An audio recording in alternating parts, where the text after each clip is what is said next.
નમસ્કાર મિત્રો, શું તમે જાણો છો કે તમારા મોઢામાંથી નીકળેલો એક એક શબ્દ કેટલો કિંમતી છે અને આ એક એક શબ્દ તમારું નસીબ બદલવાની તાકાત રાખે છે. હા, બિલકુલ સાચું છે.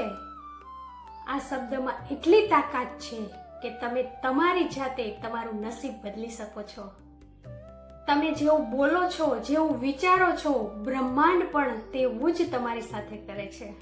જો તમને લાગે કે તમારી જિંદગી કષ્ટોથી ભરેલી છે, આ દુઃખ ક્યારેય ઓછું નહીં થાય, તો આજની આ મિનિટ તમારા માટે ટર્નિંગ પોઈન્ટ બની શકે. આજે હું તમને એક એવા જાદુઈ મંત્રની વાત કરવા જઈ રહી છું, જેણે 10 વર્ષમાં લખાયેલા દુઃખોને માત્ર 10 જ દિવસમાં અદૃશ્ય કરી દીધા. આ કોઈ અંધશ્રદ્ધા નથી, સાયન્સ ઓફ એટ્રેક્શન અને શ્રદ્ધાની પાવરફુલ વાતો છે. આ રહસ્ય જાણવા માટે રણના એ રહસ્યમય પક્ષીની વાર્તા અને મારા જીવનની રિયલ લાઈફ વિશેની વાત સંભળાવવાની છું આજે તમને. તો ચાલો જિંદગી બદલવાની શરૂઆત કરી દઈએ. ગુરુએ કહ્યું હતું કે એક દિવસ રામ આવશે, ત્યાર પછી કાયમ માટે રામ આવશે, રામ આવશે, રામ આવશે આવા શબ્દ બોલનાર સબરી એક દિવસ છેલ્લે રામને મળી જ અને પોતાનું જીવન ધન્ય બનાવી દીધું. તો મિત્રો, જે વસ્તુને તમે વારંવાર યાદ કરો છો, વારંવાર એના વિચાર કરો છો, એ તમારા જીવનમાં ચોક્કસ આવે છે. એનાથી આગળ પણ વધીએ આપણે. એક રણની વાત છે. ત્યાં હોલો રહેતો હતો.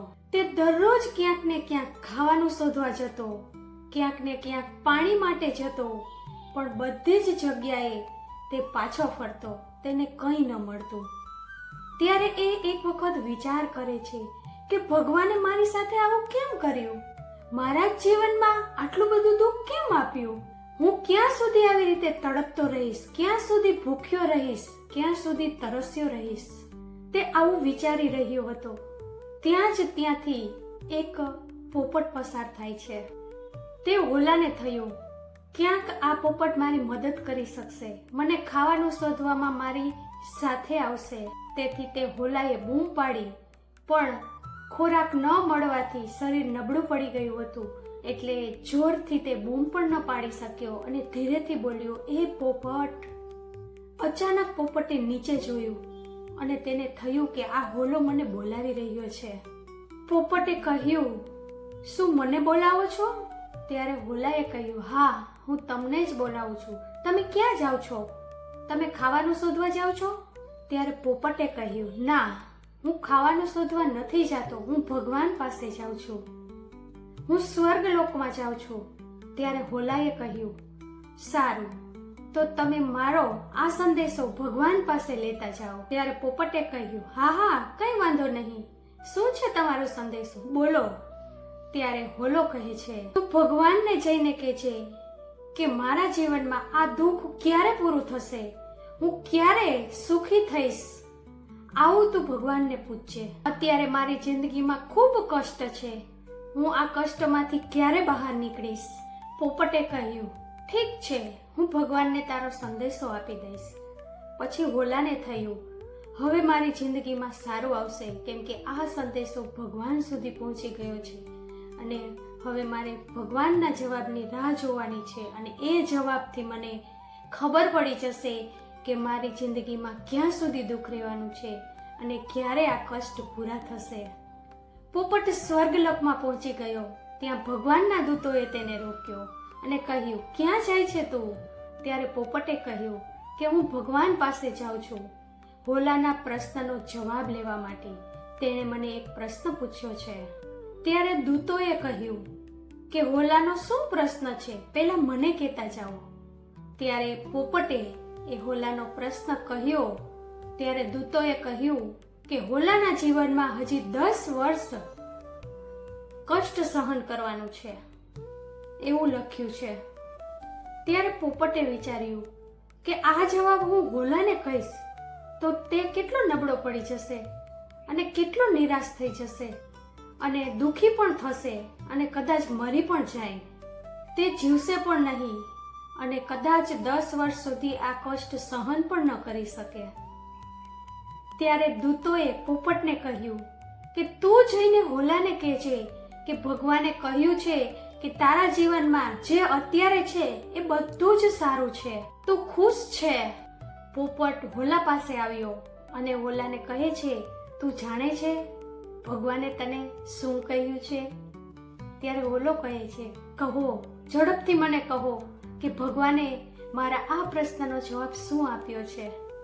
ભગવાને એવું કહ્યું કે હોલો દરરોજ એમ કહેવા માંડે કે મારી પાસે બધું જ છે, હું ખુશ છું, દરરોજ આવું બોલવા માંડે તો બધા જ દુઃખો અને એના કષ્ટ દૂર થઈ જશે. તેને દરરોજ એટલું બોલવાનું છે, હું ખુશ છું, મારા જીવનમાં બધું જ સારું છે, મારી પાસે બધું જ છે. આ 3 વાક્ય બોલવાના છે દરરોજ. ત્યારે હોલાએ કહ્યું, સરસ, ભગવાને આવું સરસ કીધું મારા માટે. આ વાત કહીને પોપટ ત્યાંથી ચાલ્યો જાય છે. પછી હોલાને ક્યારેક ખાવાનું મળે છે, ક્યારેક ખાવાનું નથી મળતું, અને જે દિવસે તેને ખાવાનું નથી મળતું ત્યારે એમ બોલે છે, હું ખુશ છું, બધું જ મારી પાસે છે, બધું જ ખાવાનું મને મળી ગયું છે. જ્યારે રણ જેવી જમીન પર તેને પાણી નથી મળતું ત્યારે પણ એમ જ બોલે છે, મારી પાસે બધું જ છે, મેં ખૂબ પાણી પીધું છે, મારા જીવનમાં બધું જ સારું છે, હું ખુશ છું. તે પોતાના જીવનમાં દરેક પરિસ્થિતિમાં આવું જ બોલતો રહ્યો. એક દિવસ ખૂબ જોરદાર વરસાદ થયો અને બધી જ જગ્યાએ પાણી ભરાઈ ગયું. પછી એ પાણીને જોઈને હોલો બોલે છે, હવે તો હું ખૂબ ખુશ છું, કેટલા દિવસ સુધી મને પાણી મળી શકશે, આટલું બધું પાણી આવી ગયું છે. તે ભગવાનને ધન્યવાદ કરે છે, હે ભગવાન, તમે મારી જિંદગીમાં બધું જ સારું કરી દીધું છે, બધું જ સારી રીતે થાય છે, અને જે પણ કષ્ટ હતું એ પણ દૂર થઈ ગયું, હું હવે ક્યારેય દુઃખી થતો નથી. તમારો ખૂબ ખૂબ આભાર. ભગવાન કેટલા દયાળુ છે, મારા માટે કેટલું બધું કર્યું એને. થોડા દિવસ પછી ફરીથી પોપટ ત્યાંથી નીકળે છે અને હોલાને જોવે છે, અને જોઈને એ આશ્ચર્યમાં પડી જાય છે કે આ હોલાના જીવનમાં આટલા કષ્ટ, આટલી મુશ્કેલીઓ હતી અને અત્યારે આટલો બધો ખુશ છે, આવી રીતે સરસ રીતે જીવી શકે છે. આનું તો આખું ભાગ્ય બદલાઈ ગયું છે. ફરી પોપટ તે દૂતો પાસે જાય છે સ્વર્ગલોકમાં અને દૂતને કહે છે કે પેલા હોલાનું તો જીવન જ બદલાઈ ગયું, તે આખો દિવસ ખુશ હોય છે, તેના બધા જ કષ્ટ દૂર થઈ ગયા, એવું તો તમે શું કર્યું? ત્યારે દૂતોએ કહ્યું કે એ દરેક પરિસ્થિતિમાં ભગવાનનો આભાર માને છે કે તમે જે કર્યું છે એ ખૂબ જ સરસ કર્યું છે, એનાથી હું ખુશ છું, હું મારા જીવનમાં બધી જ શાંતિ છે, બધું જ સારું છે. આમ કહીને તે દરરોજ ભગવાનનો આભાર માને છે. આમ દરરોજ બોલવાથી તેના ખરાબ કર્મો કપાતા ગયા અને તે જીવનમાં ખુશ થતો ગયો. ત્યારે પોપટ કહે છે, ક્યાં 10 વર્ષ અને ક્યાં 10 દિવસ, બધું જ બદલાઈ ગયું તેના જીવનમાં. ત્યારે દૂતો સરસ જવાબ આપે છે કે મનુષ્ય પોતાના જીવનમાં જેવું બોલે છે, જેવું વિચારે છે તેવું જ થાય છે. આ વાત તો સાચી છે. આ વાર્તા પરથી તમે શું શીખ્યા એ વિશે ચર્ચા આપણે આગળ કરીશું, પણ એ પહેલા આપણે એક પ્રવૃત્તિ કરીએ જે આપણે 10 મિનિટ સુધી કરવાની છે. એ માટે તમારે ફક્ત 10 મિનિટ સુધી એવું બોલવાનું છે, મારા શરીરમાં દુખાવો છે, મારા શરીરમાં દુખાવો છે, આવું 10 મિનિટ સુધી બોલ્યા રાખવાનું છે. અને 10 મિનિટ પછી તમે તમારા શરીરમાં ખરેખર એ અનુભવ કરશો કે મને કંઈક દુખાવો છે, પહેલા સારું હતું, હવે ખરેખર મારા શરીરમાં દુખાવો છે, આવો અનુભવ થશે. અથવા તમે એમ બોલો, મને ખૂબ આળસ થાય છે, કોઈ કામ કરવાનું મન થતું નથી, આવું 10 મિનિટ સુધી બોલ્યા રાખો. તમે જેવું બોલશો ને એવું જ તમે અનુભવ કરશો. આજે છે ને હું મારા જીવનનો એક અનુભવ તમારી સાથે શેર કરું કે આપણે જ્યારે સવારમાં ઉઠીએ છીએ ને ત્યારે આપણે કોઈ વસ્તુ આપણી સાથે ખરાબ થાય છે, પછી બીજી વસ્તુ પણ ખરાબ થાય છે, ત્યારે આપણે એવું બધા વિચારીએ છીએ. આ બધાનો જ અનુભવ છે, પણ મારો પર્સનલી આ એક અનુભવ છે. તો હું તમને કહું છું કે પછી આપણે એવું જ વિચારીએ છીએ કે આજે મેં સવારમાં કોનું મોઢું જોઈ લીધું કે મારો આખો દિવસ ખરાબ ગયો, બધું જ મારી સાથે ખરાબ થાય છે. હું એક મારો અનુભવ શેર કરું કે હું ત્યાંથી એક્ઝામ આપવા માટે ટ્રેનમાં જવાનું હતું મારે. તો ટ્રેનમાં અત્યારે ચોમાસું હતું એટલે એટલો વરસાદ આવ્યો કે ટ્રેન પણ ત્યાંથી જઈ શકતી નહોતી. અને 2 વાગ્યાનો મારો એક્ઝામનો ટાઈમ હતો. ત્યારે હું થોડી વાર તો નર્વસ થઈ, પણ તરત મને વિચાર આવ્યો કે હું એવું જ સતત બોલતી ગઈ કે હું એક્ઝામમાં પહોંચી ગઈ છું, મારું પેપર સરસ ગયું છે, હું સારી રીતે પેપર લખું છું. આવા વિચાર કરતી કરતી હું સ્ટેશને પહોંચી ગઈ. ટ્રેન પણ જઈ શકતી નહોતી, તો ત્યાંથી કોઈ એવી ગાડીઓ પણ મૂકવામાં આવી કે જેમાં અમે બેસીને ગયા. પણ પહેલાં તો મને એવું થતું જ નહોતું કે હું પહોંચી શકીશ, પણ આવા વિચાર સતત મેં ચાલુ રાખ્યા. હું પહોંચી ગઈ છું, મારા હાથમાં પેપર છે, હું પેપર લખું છું. ત્યારે એ ગાડી અહીંયા આવી, એ ગાડીમાં અમે બેઠા અને ફટાફટ જે કોલેજે પહોંચવાનું હતું ત્યાં પહોંચવા માટે પણ વચ્ચે ટ્રાફિક કેટલું હતું એટલે અમે શોર્ટકટ લીધો. એ ગાડીવાળા ભાઈ સારા હતા એટલે એ પણ મને અનુભવ થયો કે એ વ્યક્તિ પણ મને ત્યાં મળી ગઈ કે જે સારી હતી. પછી સતત એટલું એમ વિચાર્યા જ રાખ્યું કે હું પેપર ખંડમાં પહોંચી ગઈ છું, મારા હાથમાં પેપર છે, હું પેપર લખું છું. પછી હું કોલેજે પહોંચી અને ત્યાં રૂમ ગોતવામાં પણ વાર લાગી. તો સામે એક શિક્ષક મળી ગયા અને એને મને પૂછ્યું કે તમારે કયા ખંડમાં બેસવાનું છે. ત્યારે મેં એને કહ્યું કે મારા નંબર આ છે. તો એને મને ફટાફટ એ રૂમ બતાવ્યો. હું ત્યાં બેસી ગઈ, પેપર આપવા માંડ્યા હતા. હું બેસીને તરત જ મારા હાથમાં પેપર આવી ગયું અને સરસ રીતે હું શાંતિથી પેપર લખી શકી. અને એ પેપરમાં પણ તમે વિચારો નહીં, મને એટલા સરસ માર્ક આવ્યા.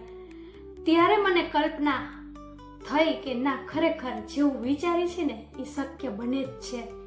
અને પછી જ્યારે હું અત્યારે એ વસ્તુ યાદ કરું છું મારી, તો મને ખરેખર આમ રિયલાઇઝ થાય છે કે હું ત્યારે એવું વિચારતી હોત કે હું નથી પહોંચવાની, હું શું કરીશ, હું નહીં પહોંચી શકું. તો ખરેખર હું ન પહોંચી શકી હોત, પણ ખરેખર ત્યાં પહોંચી અને ત્યાં સારી રીતે પેપર પણ આપી દીધું.